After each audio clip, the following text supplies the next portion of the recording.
slučajno niste naišli na ovaj video, neku poruku trebate da dobijete od ovog čitanja, pa da vidimo kako tu poruku mogu karte da vam pošalju.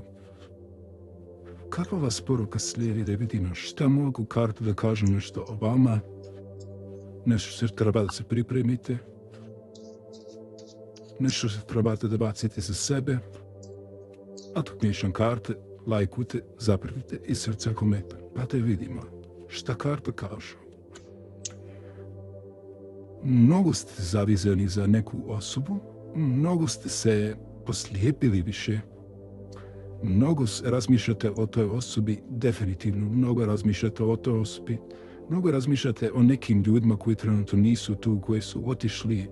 Trebate malo da posvetite pažnju sebi, trebate malo da posvetite pažnju na radu o sebi, na radu da izađete iz te situacije, da ne razmišljate više o osobama koje nisu tu, ako mislite da nisu dovoljno dobri za vašu pažnju.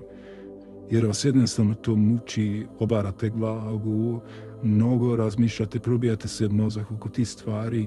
Vrijeme da krenete dalje. Da li tu karte poručuju?